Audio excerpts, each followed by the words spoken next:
बोलिए प्रेम से श्री सद्गुरु महाराज की जय। श्री सद्गुरु महाराज की जय। मंगल मूर्ति सद्गुरु मिलवै सर्वाधार।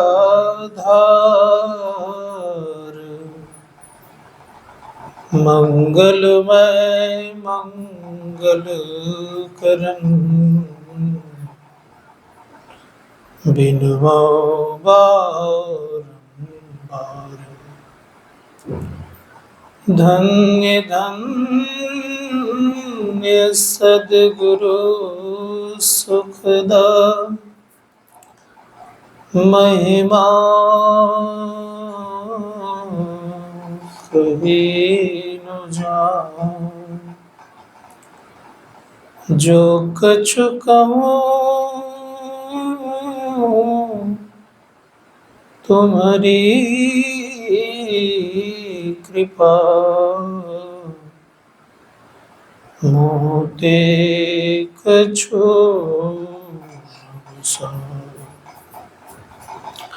बोलिए प्रेम से श्री सद्गुरु महाराज की जय। उपस्थित धर्म प्रेमी सज्जनों, माता बहन,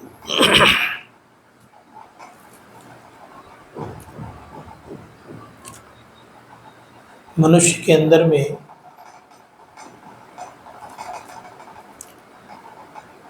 कई प्रकार की विषमताएं आती रहती है।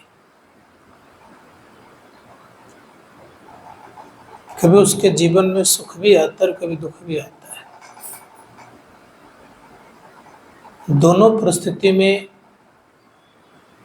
मनुष्य को तटस्थ रहना चाहिए।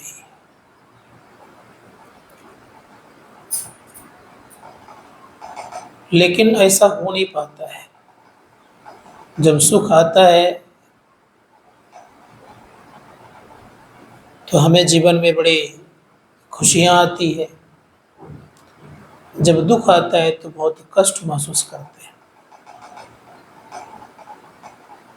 लेकिन दोनों आपका भाई है, सुख भी भाई है और दुख भी भाई है।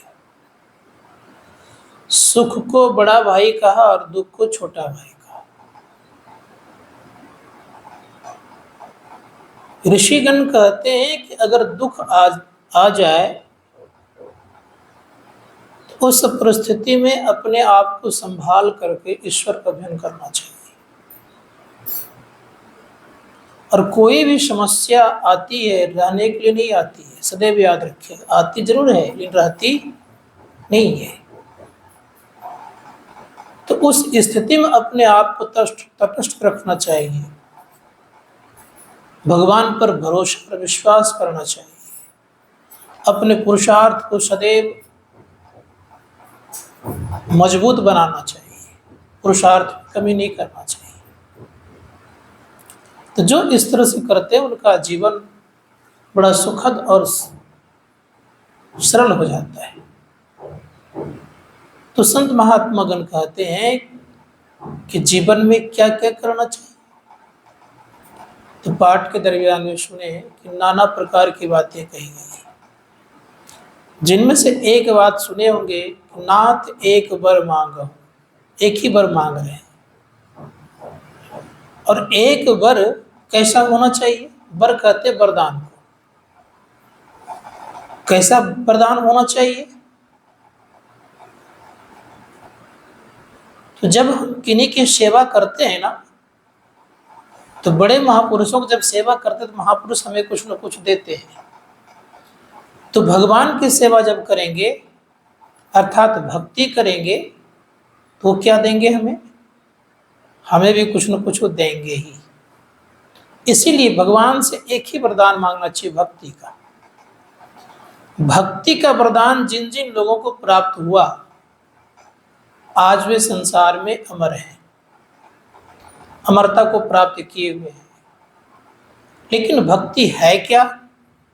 तो सुख की सीढ़ी है, याद रखिएगा, अर्थात मोक्ष की सीढ़ी है, निर्वाण की सीढ़ी है। इसलिए अंग्रेजी के विद्वान ने बड़ा सुंदर शब्द कहा, devotion is the ladder of the liberation. Devotion is the ladder of the liberation, अर्थात तो मुक्ति की सीढ़ी है। क्या भक्ति? संत महात्मा गण कहते हैं कि भक्ति को विशेष चीज नहीं है, मुक्ति की सीढ़ी है। इसीलिए कहा गया है कि भक्ति निसेनी मुक्ति की, संत चढ़े सब धाय, जिन जिन मन आलस किया जन्म जन्म पछताए। इस परिस्थिति में आलस्य नहीं करना चाहिए। आलस जब करते हैं तो मनुष्य का उत्थान ना हो करके पतन होने लग जाता है। इसलिए आलस्य नहीं करना चाहिए। लोग संसार की वस्तुओं की तरफ भागते बहुत हैं। हम आपको पता होगा कि रावण से बढ़कर धनवान संसार में अभी तक कोई नहीं हुआ है, लेकिन वो भक्त नहीं कहलाए और भगवान भी नहीं कहलाए। क्या कहलाए? दानव कहलाए, राक्षस कहलाए। यद्यपि वो ब्राह्मण कुल में भी थे, तब भी उनको भक्त और भगवान नहीं कहा, दानव कहा, राक्षस कहा। कारण क्या था? कारण ये था कि संसार की वस्तु और संसार की संपदा से और सब पर अधिकार होने से आप महानता को हासिल नहीं कर सकते। इसलिए ऋषि मुनिगण कहते हैं कि सुदामा भी ब्राह्मण था, लेकिन था विप्र, भक्तों की श्रेणी में आए और भगवान ने देने के लिए कुछ छोड़े नहीं, एक सुदामा पूरी बसा दी। रुक्मणी अगर हाथ नहीं पकड़ती तो तीनों लोग देने के लिए तैयार हो गए थे। इसीलिए संतों ने कहा कि जो संत होते हैं और भगवंत, दोनों में अंतर थोड़ा है। क्या अंतर है? तो संत क्या करते हैं? तो परम मोक्ष देते हैं, भगवंत परम मोक्ष नहीं दे सकते। वे अपने लोक में भेजते हैं और लोक पर भेजने पर स्थिति यह होती है कि पुनः उनका संसार में आना होता है। इसीलिए गुरु महाराज ने कहा कि जितने भी लोक लोकांतर है सारे स्वर्ग ही तो है। सातों स्वर्ग केर निवासी, दिव्य देव अमित विलासी, कोई न स्थिर सब ही बटोही, शांति स्वरूप एक स्थिर होही, शांति स्वरूप सर्वेश्वर जानो, शब्दातीत कहे संत बखानो। जो शब्दातीत पद में पहुंचते हैं वही व्यक्ति मोक्ष को प्राप्त करते हैं। इसीलिए हम लोगों को प्रयास करना चाहिए कि हम मोक्ष की तरफ बढ़ें, भक्ति की तरफ बढ़ें। भक्ति की तरफ बढ़ेंगे तो स्वाभाविक सी बात है, हमारे गुरु भाई ने कहा चलत पंथ सुख होत महाय। भक्ति की तरफ बढ़ेंगे तो सुख मिलना शुरू हो जाएगा, और चिंता की तरफ बढ़ेंगे तो चिता की तरफ बढ़ेंगे। इसलिए भक्ति की तरफ बढ़ेंगे तो सुख लगेगा, चिंता की तरफ बढ़ेंगे तो चिता की तरफ आपका पैर बढ़ना शुरू हो जाएगा। इसलिए चिंता ना करके हम भक्ति करें, जो कि मुक्ति का राह मिलेगा, और राह मिल जाएगा एक दिन निश्चित याद रखिएगा दुख का निवृत्ति होना स्वाभाविक सी बात हो जाएगी। क्योंकि गुरु महाराज कहते हैं चलत पंथ सुख होत महाय। चिंता और चिता में ज्यादा अंतर नहीं है। चिता ये दो शब्द है, चिंता में केवल अन स्वर लगा हुआ है, इतना ही अंतर है। अनस्वर नीचे आ जाता है तो परमात्मा से जुदा हो जाता है, और ऊपर हो जाता है तो बड़ा अच्छा होता है। क्या होता है? नुक्ता के हेर फेर से खुदा से जुदा हुआ। नुक्ता अगर ऊपर रखा खुद ही खुदा हुआ, और नुक्ता अगर नीचे रखा तो जुदा हो गया। इतने अंतर होता है। जिस प्रकार से चिंता में अनस्वर है और चिता में अनस्वर नहीं है। चिंता करेंगे तो चिता की तरफ जाएंगे, इसलिए भक्ति करने का प्रयास कीजिए। भक्ति करेंगे तो मुक्ति मिलेगी, क्योंकि भक्ति का स्वभाव है वो मुक्ति की तरफ ले जाती है। तो क्या मांगना चाहिए? संत महात्मा गण कहते, भगवान शंकर भी मांगते हैं कि नाथ एक वर मांगो हर्षित दे श्री रंग, पद सरोज अनुपायनी भक्ति सता सत्संग। अब ये महापुरुष जिन्हें हम त्रिलोकनाथ कहते हैं, जिन्हें हम ईश्वर परमात्मा कहते हैं, अब ये महापुरुष भक्ति मांगते हैं। हम आप संसार की वस्तुएं मांगते हैं। तो संत कबीर साहब को बड़ी हंसी आ गई। उन्होंने कहा, कोई आवे दुख का मारा हम पर कृपा कीजिए जी, कोई करावे ब्याह सगाई सुनत गोसाई रीजिए जी। यही सब मांगते हैं लोग, लेकिन अंतिम बात कहते हैं, कहे कबीर सुनो भाई साधु, अंधों को क्या कीजिए जी। क्या करेंगे उनको? यह मांग आपका सार्थक भी नहीं और शाश्वत भी नहीं। मांग भी हो तो शाश्वत हो, और शाश्वत मांग जब होगा तो शाश्वत की प्राप्ति होगी। और उस शाश्वत में सब कुछ आ जाता है, कुछ भी छूटता नहीं है। बात में आ रही है? कुछ भी नहीं छूटता है। इसीलिए मांग वह मांगा भगवान शंकर ने, बड़ा सुंदर उनको मांगने के लिए आया, नाथ एक वर मांगो, ज्यादा नहीं। हम लोग उस तरह नहीं मांग पाते हैं, इसलिए मिलता भी नहीं है। संत महात्मा गण कहते हैं कि मांगने में बहुत फर्क होता है।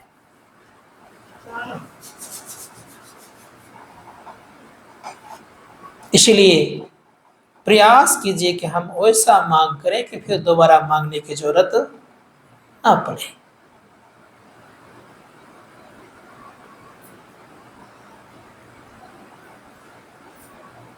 हम आप देखें, देने के लिए तो बहुत आएंगे,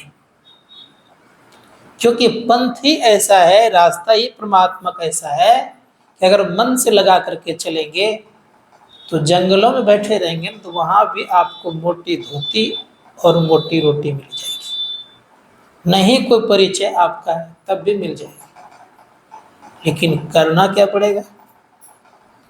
उसके लिए भक्ति करनी पड़ेगी। मैं भी बहुत दिन तक सुनसान जगह में रहा हूं, जहां ना घर था ना द्वार था, कुछ नहीं था, लेकिन वहां भी बढ़िया व्यवस्था मेरी हो जाती थी। अच्छा सब भोजन मिल जाता था, रहने की व्यवस्था भी बढ़िया हो गया था, खाने की व्यवस्था भी बढ़िया हो गया था, पहने की व्यवस्था बढ़िया हो गया। मैं झोपड़ी में बहुत कम गुजारा हूँ। इसके पीछे बता रहा हूँ राज क्या है ये मैं नहीं जानता, लेकिन बहुत कम गुजारा हूँ। भटका भी हूँ लेकिन बहुत नहीं भटका हूँ। एक बार की बताता हूँ कहानी में आपको। एक बार सिक्किम के जंगल में था, और उसमें गंगटोक अर्थात जिसको सिक्किम का राजधानी कहते हैं, वहां था। वहां हरदम पानी पड़ते रहता है, थोड़ी थोड़ी देर में पानी पड़ते रहता है। मुझे बिहार आना था, और जब जा रहा था रोड से, जंगल था, दोनों तरफ जंगल था, पतला सा रोड था, पतली सड़क थी, उसी होकर के मैं जा रहा था। मन में चिंतन चल रहा था कि जाऊंगा तो जाऊंगा कैसे, यहाँ कोई मेरा परिचय नहीं है, कोई किसी का मोहताज होना संभव भी नहीं है, कहाँ रहूंगा। रह गए बहुत दिन, 1-2 दिन नहीं, 1 महीना रह गए। आपको आश्चर्य लगेगा। और जानते हैं, उस जगह मुझे भोजन करने के लिए ले जाता था लोग, जहां फॉरेन कंट्री के लोग सब आकर के खाते पीते थे। खूब सुंदर व्यवस्था। आश्चर्य तो ये लगेगा आपको कि जो व्यवस्था एक राजा महाराजा को हुआ करता, वैसे हमको ले आकर के खिलाते थे और फिर सुलाते थे। वहां तो ठंड भी काफी लगती है। जब आने की स्थिति आ गई, तो दोनों तरफ जंगल है, चिंतन करते जा रहा हूं कि जाना है तो जाना कैसे। 1 रुपया पॉकेट में नहीं था, लेकिन चिंतन तगड़ा था, चिंता नहीं थी। परिणाम ये हुआ, एक व्यक्ति आए, कहा कि स्वामी जी 500 रुपये पकड़िए और आप घर जा सकते हो। उसको मैंने कहा नहीं था कि घर जाएंगे हम, साधु वेश में ही था, आप बिहार जा सकते हो। उन्होंने यही कहा। 500 टका लिए हम लिए कि देखते हैं। अब बाद में जब देखते हैं तो व्यक्ति दिखते ही नहीं है। तो उस परिस्थिति में भी आपको साथ देने वाला, इसीलिए चिंतन को तगड़ा करिए। तो मैं कह रहा था कि ऐसा मांगिए कि सब कुछ उस मांग में पूरे हो जाएंगे। गुरु महाराज ने कितना सुंदर बात कही है, चलत पंथ सुख होत महाय, जहां अजर झरते। रास्ते में जब चलेंगे ना, तो मैं निश्चित पूर्वक कहता हूं, भले ही दोनों तरफ खाई है, रास्ता आपका अगर केवल एक जगह दिखते रहता है, रास्ता ही केवल दिखते रहता है, तो खाई का प्रवाह नहीं करिएगा। और चलते जब रहिएगा तो निश्चित याद रखिएगा, अपने लोग खिलाएंगे, वो खिलाएंगे कि आप खा नहीं पाएंगे। ऐसे जगह आपको रखेंगे कि आप रह नहीं पाइएगा। व्यवस्थाएं की कमी नहीं होगी। इसीलिए एक बार मांगिए, कौन सा? भक्ति। चिंता दूर हो जाएगी। और हमसे ज्यादा फिक्र इनको होता है, हमें फिक्र नहीं होती है। इसलिए फिक्र नहीं होती है कि जो गुरु होते हैं, परमात्मा होते हैं, बहुत कृपा करते हैं। कितना वो कृपा माता और पिता ईश्वर क्या करेंगे? वह लाड़ और प्यार दूसरे क्या करेंगे? लेकिन गुरु महाराज कहते हैं, मातहु ते बड़ी छोह करे, पितहु ते अधिक भलाई है, कुल मालिक ते बड़ी कृपाधारी, गुरु गुरु एक नाम ले। उस मालिक से भी ज्यादा कृपा करने वाले होते हैं। इसीलिए आज मैं निश्चित पूर्वक कहता हूं, चिंतन को बढ़ाइए, चिंता आपकी सदैव वो करते रहेगी। इसीलिए कबीर साहब ने बड़ा सुंदर कहा, कबीर चिंता क्यों करे, मम चिंता क्या होए, मम चिंता हरि करे, मोहिन चिंता कोई। इतना भजन करिए कि उनको चिंता करना पड़ जाए। ठीक ना? चिंता ना करके हम चिंतन करें। कबीर चिंता क्यों करें, मम चिंता क्या होए, मम चिंता हरि करे, मोहिन चिंता कोई। सुदामा ने इतनी भक्ति की कि प्रत्येक दिन कृष्ण उनको याद करते थे, लेकिन थोड़ा सा उसके अंदर में अहम था। मैं मित्र के यहाँ कैसे जाऊंगा इस हालत में। मित्र समझ रहे थे, लेकिन उनकी धर्मपत्नी ने उस अहम को मिटाने का काम की, और परिणाम ये हुआ, थोड़ा सा तंदूर लेकर के प्रस्थान हुए। अब वहां भी देखिए, मन में रखे हुए भय और लज्जा रखे हुए हैं, ये तंदुल क्यों देंगे, तो राजा है, क्या कहेंगे। अब देखिए भगवान स्वयं उनके हाथ को ठीक करने के क्रम में कहते हैं कि सुदामा तुम्हारे हाथ टेढ़े क्यों ऐसे किए हुए थे। तो कहा ऐसे हो गया, कथा सीधा करता हूं, तो सीधा करते तो पोटली गिरती है, पोटली जब गिरती है तो कहते हैं कि भाभी ने मेरे लिए भेजा है ना। देखिए नहीं चाह रहे थे सुदामा ये तंदुल में दो, क्योंकि आड़े आ रहा था अहंकार। कितने बड़े राजा हैं हम, कहाँ दरिद्र ब्राह्मण विप्र हैं।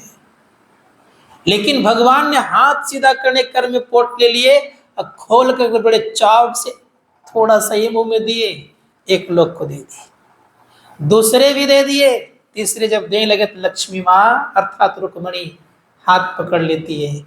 सब दे देंगे तो क्या हम सुदामा की तरह भिखारी हो जाएं। इसीलिए मैं कहना चाहूंगा कि चिंतन को बड़ा, कितना बड़ा सुदामा भक्त था, हर वक्त हे कृष्ण करते रहते थे। एक चावल में 5 टुकड़े करते थे, याद रखिएगा।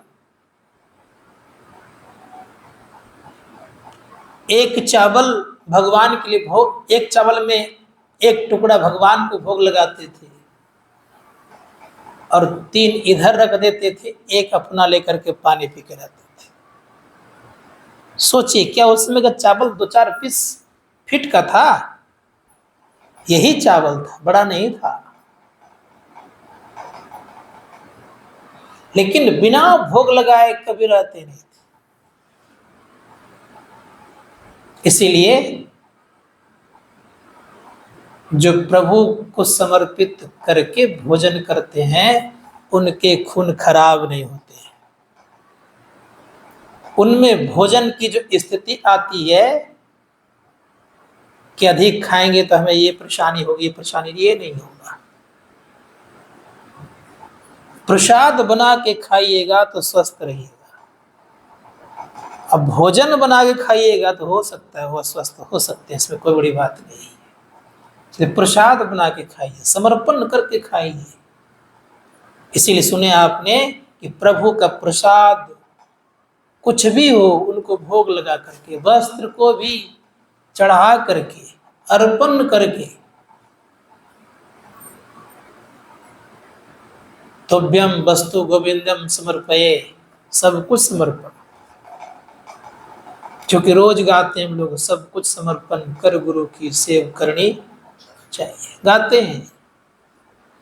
कितना समर्पण हुआ। कहीं भी कुछ खाइए तो कम से कम अर्पण जरूर कर दीजिए, नहीं अर्पण करेंगे तो वो तब न प्रसाद रहेगा, ना ही आपके सही सलामत शरीर में काम आएगी।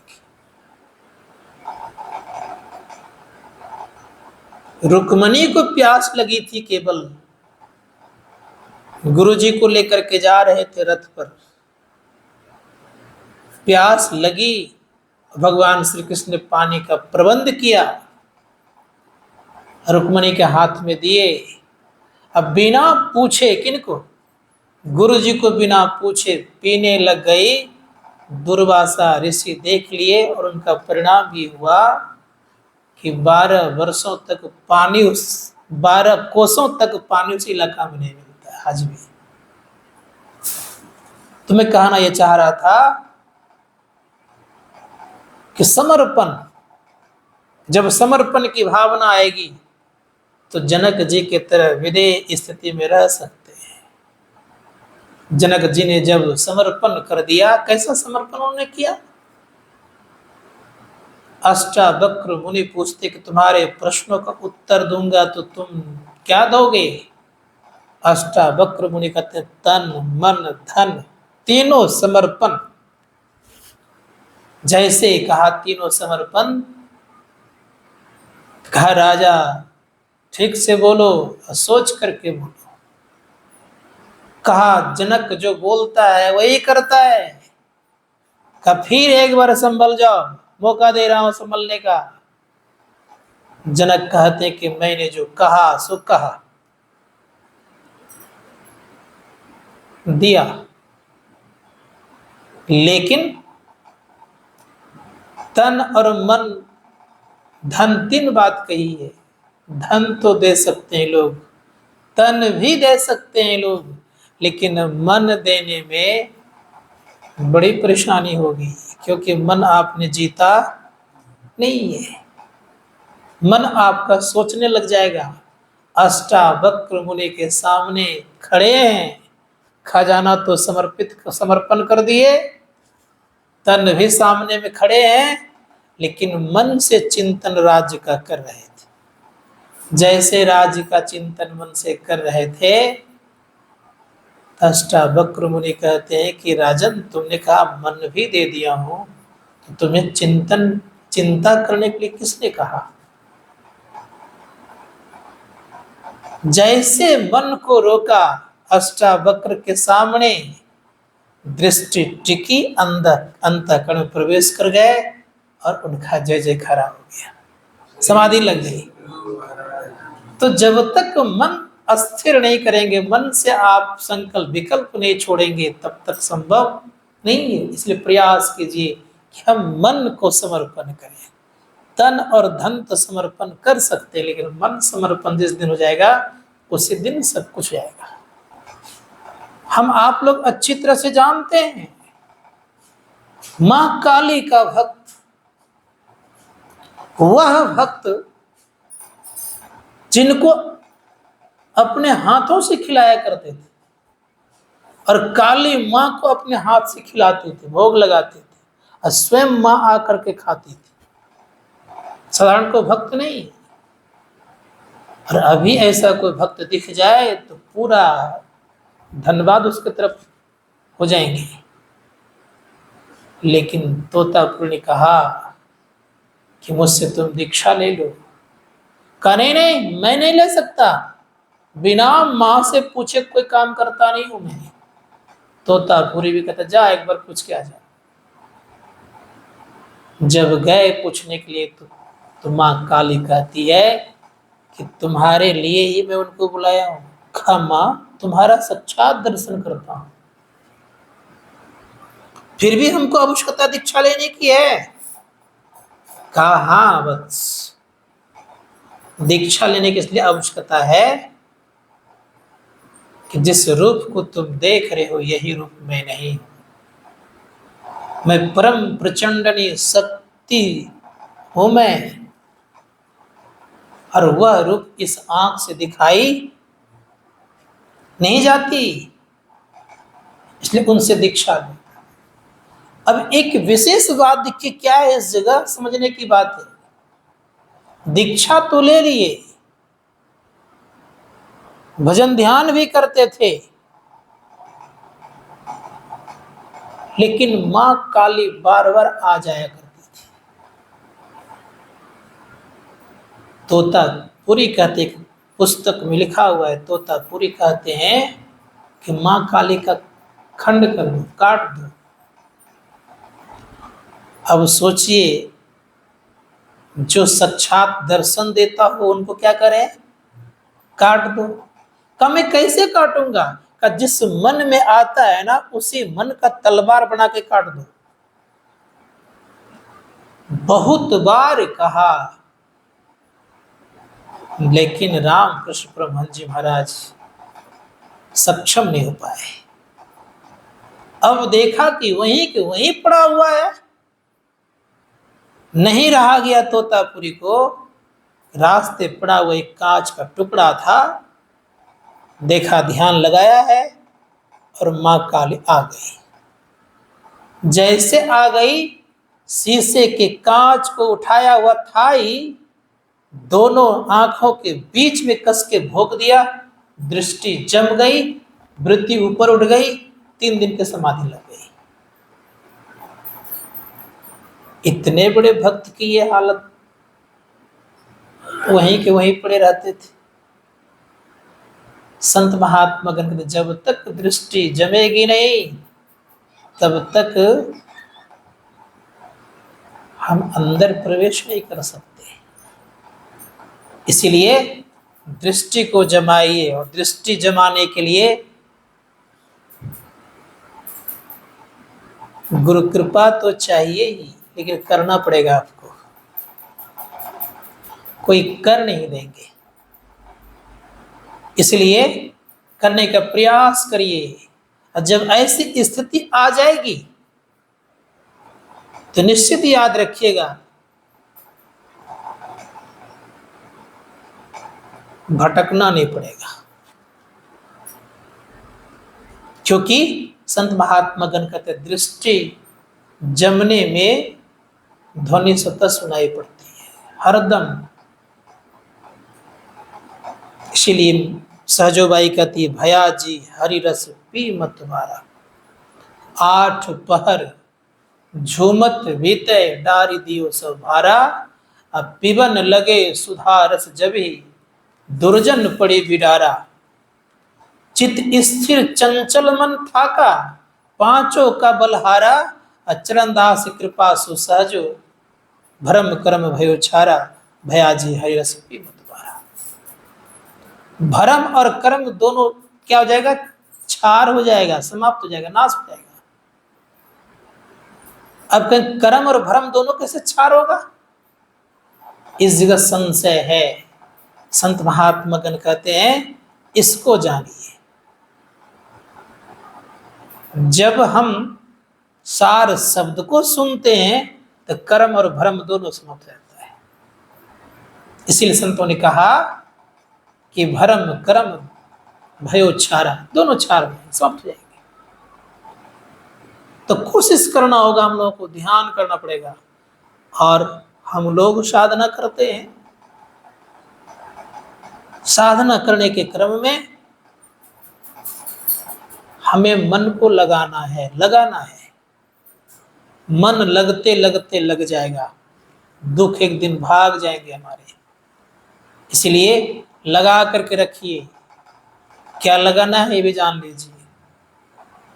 मनुष्य के अंदर में, सब व्यक्तियों के अंदर में, आज सुनिएगा नोट करके, सब व्यक्तियों के अंदर में हर वक्त आवाज होती रहती है, हर वक्त, एक क्षण भी खाली नहीं रहता है। लेकिन हम आपका मस्तिष्क या मन कहिए एकांत में रह नहीं पाता है। जैसे एकाग्रता और मन एकांत होगा आप सुनने लग जाइएगा। अंधकार में भी शब्द होता है और प्रकाश में भी शब्द होता है। दृष्टि टिकने पर जो शब्द होता है वो भी कामयाबी है, और ये अंधकार वाले शब्द भी काम करते हैं। उदाहरण रूप में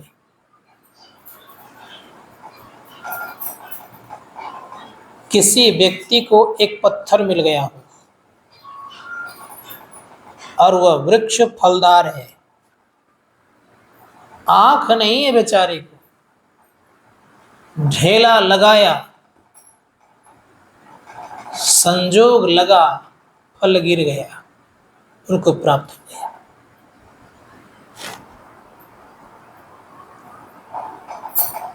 उसी प्रकार से जो शब्द की साधना करते हैं वो चल रहे हैं। जैसे कभी कभी ट्रेन में सफर करते हैं ना आप,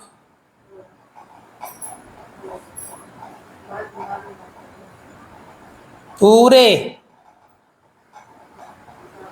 स्टेशन की बत्ती गुल रहती है, अर्थात समाप्त रहती है, गाड़ी चलती कि रुकी रहती है, यात्रा हो रही है कि नहीं हो रही है।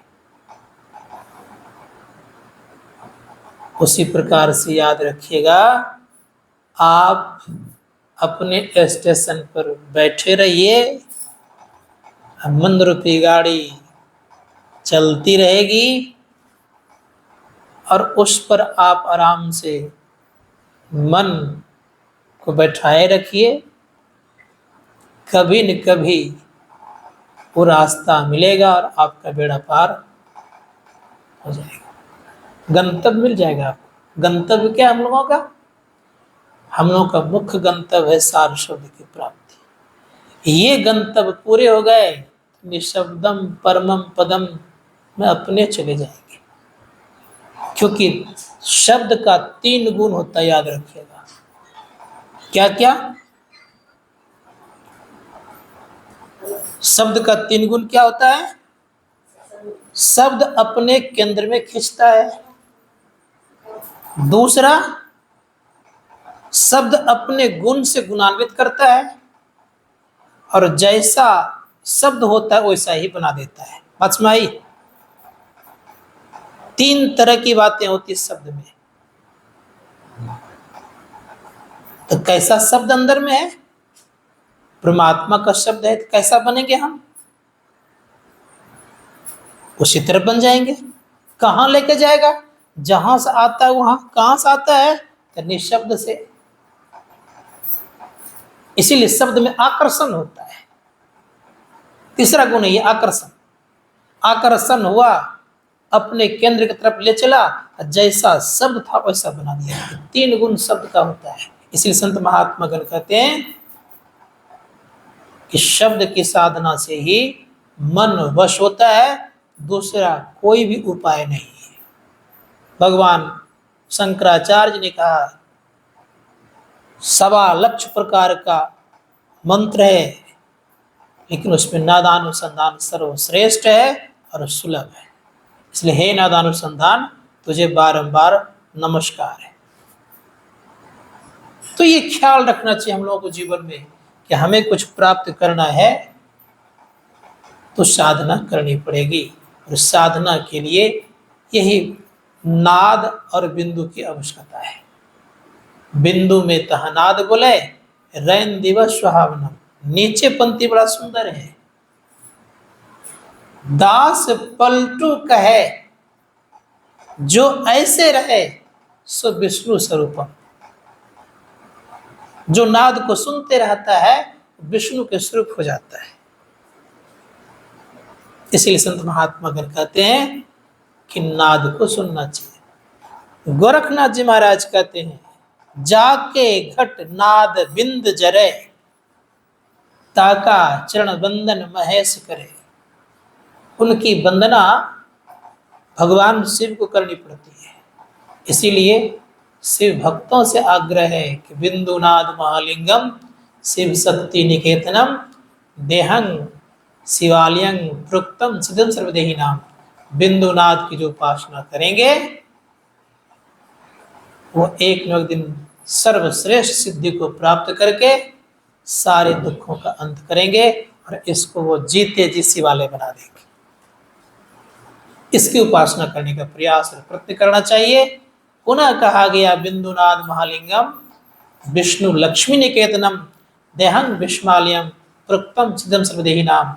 बिंदुनाथ की जो उपासना करेंगे भगवान विष्णु और माँ लक्ष्मी से रक्षित पोषित दोनों होंगे।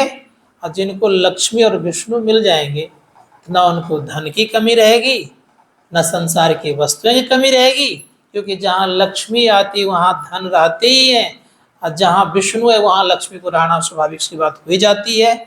इसलिए इसकी जो उपासना करता है वो एक न एक दिन परम गति को प्राप्त करके सारे दुखों का अंत करता है। इसलिए हम लोगों को प्रयास और प्रयत्न करते रहना चाहिए।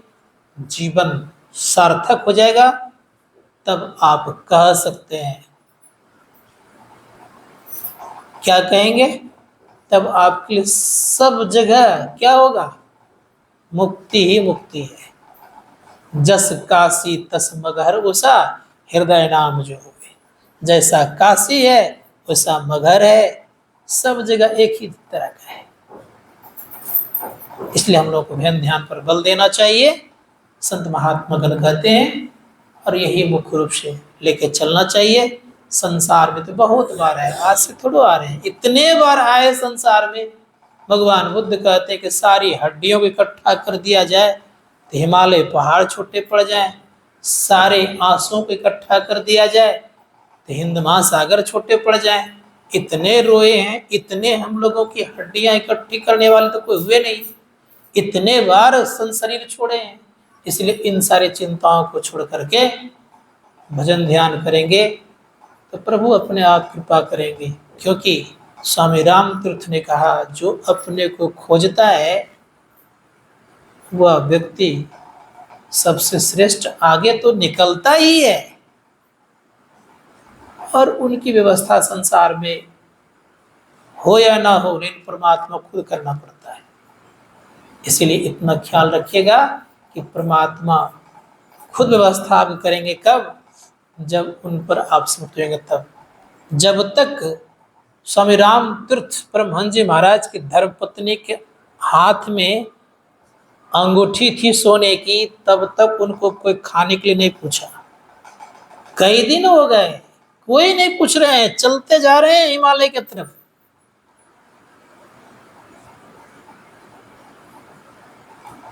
और जब चलते जा रहे हैं, स्वामी राम तीर्थ कहते, तुम्हारे पास कुछ है क्या? कहा, तो आप तो सब वहीं छोड़वा दिए थे, कहाँ कुछ है मेरे पास? कहा, जरूर तुम्हारे पास कुछ न कुछ है। छानबीन किया, एक अंगूठी पड़ी हुई थी, कैसो खोल के फेंको। जैसे फेंका उस अंगूठी को, एक महाशेठ आ गए, कहा, महाराज आप हिमालय में साधना करने जा रहे हैं, सारी व्यवस्था मेरे तरफ से रहेगी, आपको कोई तरह की दिक्कत नहीं होगी। कहा, देख लिया तुमने, तुम्हारे अंगूठी के कारण मुझे भोजन नहीं मिल रहा। तो विचार करिए कि समर्पण जब आता है, थोड़ा भी रहेगा चिंता, तो भक्ति होना बड़ा मुश्किल काम है। इसलिए चिंता को त्याग करके चिंतन और परमार्थ में लगे रहिएगा, तो परमात्मा जानते हैं इनके पास तो कुछ है नहीं, तो हमें देना चाहिए। क्योंकि रखिएगा तब मिलने वाला नहीं है, नहीं रखिएगा तो आते जाते रहेगा। जैसे कभी कभी झारखंड में देखता हूँ, दिन भर में पानी अगर खत्म हो जाता है कुआं का, तो रात में पूरा भर जाता है, फिर लोग लेके जाता है, लेकिन वह कुआं किसी को प्यासे रहने देता नहीं है। ठीक है, आते जाते रहता है। उसी प्रकार से निकलते रहेगा तब न आएगा, और जमा किया रहेगा तब कहाँ से आएगा। इसीलिए संत महात्मा गण कहते हैं, निकालते रहिए तो आते रहेगा, और जमा करते रहे तो क्या होगा? जमा किया हुआ चीज ज़्यादा दिन तक रहता नहीं है। प्रयास करिए, बोलिए प्रेम से श्री सद्गुरु महाराज का।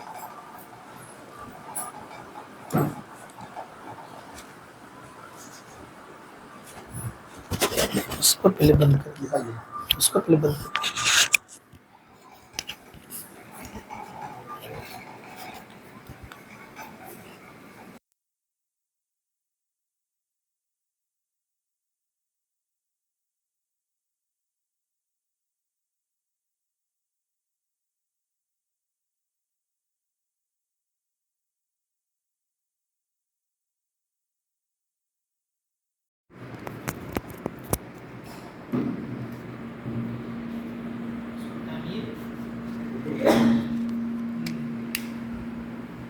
श्री सद्गुरु महाराज की